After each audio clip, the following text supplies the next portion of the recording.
Imagine waking up tomorrow and stubbing your toe on the corner of your bed and feeling nothing. Not a dull ache, not even a flicker of discomfort, just silence. You look down, half expecting blood, half expecting nothing at all, and you laugh because for one disorienting second it actually feels like a superpower. No more headaches, no more sore muscles, no more wincing at the dentist's chair. For about 90 seconds, this is the best morning of your life. And then, somewhere across the planet, a mother is going to lose her child to a kitchen burn she never even noticed happened because the body's oldest alarm system has just gone permanently silent. This is the premise. Every single human being on Earth, all 8 billion of us, simultaneously and irreversibly loses the ability to feel pain. Not numbness, not a temporary anesthetic. A complete and total disconnection between the nervous system's damage detection network and the conscious experience of suffering. The wiring is still there, the nerves still fire, the signals still travel, but somewhere between the body and the mind, the volume has been turned down to absolute zero, forever. To understand why this is a catastrophe rather than a gift, you have to understand what pain actually is. Pain is not a malfunction. It is not the body being cruel to itself for no reason. Pain is information, arguably the single most important piece of survival information your nervous system generates, moment to moment, every single day of your life, almost entirely without your conscious awareness. It is the reason you shift your weight when sitting too long in one position. It is the reason you do not chew through the inside of your own cheek.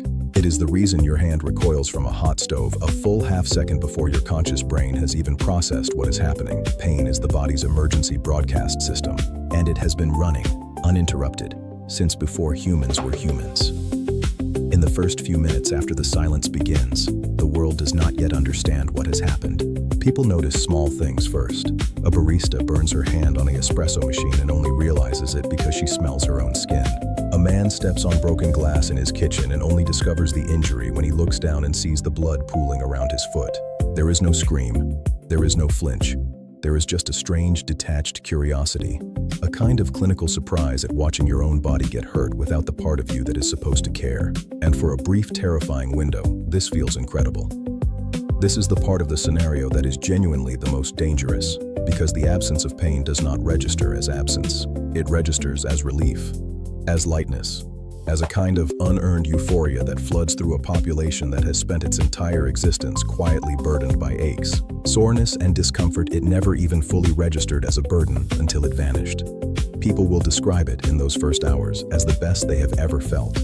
Chronic pain sufferers, people who have lived for decades with arthritis, with old injuries, will weep with joy. And this is exactly the moment when the species becomes most vulnerable. Because joy and relief are not warning signs. They feel like nothing is wrong. They feel like everything has finally been fixed. But underneath that euphoria, something far older and far more important than comfort has just been deleted. The self-preservation instinct that pain has spent millions of years of evolution building. Fear of pain is not a separate, optional add-on to human psychology. It is the scaffolding underneath an enormous percentage of basic self-protective behavior. You do not touch the hot pan not because you consciously calculate the risk. You avoid it because your body has learned through pain that this leads to a specific category of consequence. Remove the consequence from the equation, and the learned avoidance behavior built on top of it begins to erode within hours.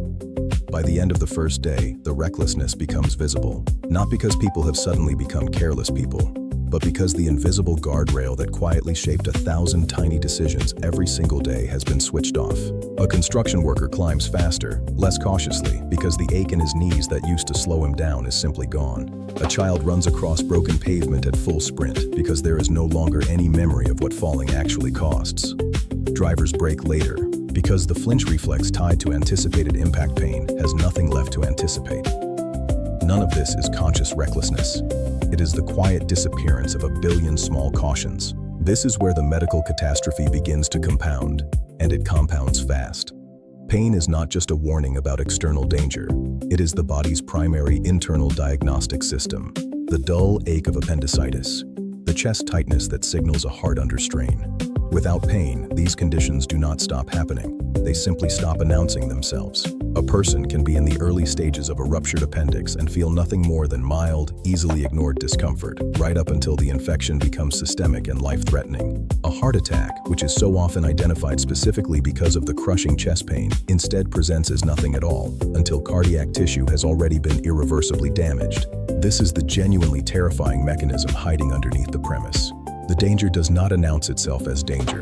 It announces itself as nothing, and nothing is the most convincing lie the body has ever told. Infection spreads silently because the swelling, the heat, the throbbing that would normally drive someone to a doctor within days simply does not register as urgent or does not register at all. Burns deepen because there is no reflexive withdrawal from the heat source. Broken bones go untreated because walking on a fracture does not generate the agony. While clearly mechanically wrong, it does not generate the agony that would normally make that wrongness impossible to ignore. Hospitals, within the first week, become overwhelmed. Not by an obvious wave of trauma, but by a quieter, more insidious wave of advanced, undiagnosed conditions, infections that have progressed for days past the point they would normally have been caught, injuries discovered only because of visible deformity or smell rather than sensation, internal damage revealed only through secondary symptoms like dizziness or fatigue. Because the primary symptom, the pain that should have triggered intervention at hour 1, never fired at all. And here is the part of this thought experiment that is the most quietly devastating. Pain is not just physical. The same systems that process physical pain are deeply, neurologically intertwined with empathy, with our capacity to recognize and respond to suffering in others. There is real evidence that watching someone else experience pain activates overlapping regions in the observer's own brain, the same regions that would activate if you yourself were hurt. Some researchers studying this scenario hypothesize that a population that can no longer feel its own pain may also begin to lose some of its visceral, immediate emotional response to witnessing pain in others. Not because people stop caring intellectually, but because the deep, somatic, gut-level recognition of suffering, the kind that makes you wince just watching someone else fall, has lost its biological anchor point. Not because people stop caring intellectually, but because the deep, somatic, gut-level recognition of suffering, the kind that makes you wince just watching someone else fall, has lost its biological anchor point. This is what makes the scenario a countdown, rather than a single catastrophic event. It is not one dramatic moment of disaster. It is the slow, compounding erosion of every system, physical, behavioral, social, that depended on a warning signal nobody realized was doing this much work until it was gone. The species does not collapse because pain disappears. It collapses, slowly and almost gently, because the species was never actually built to survive without it.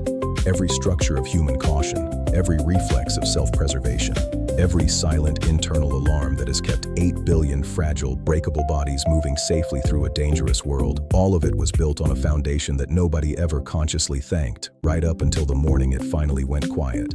And maybe that is the real revelation hiding inside this entire thought experiment.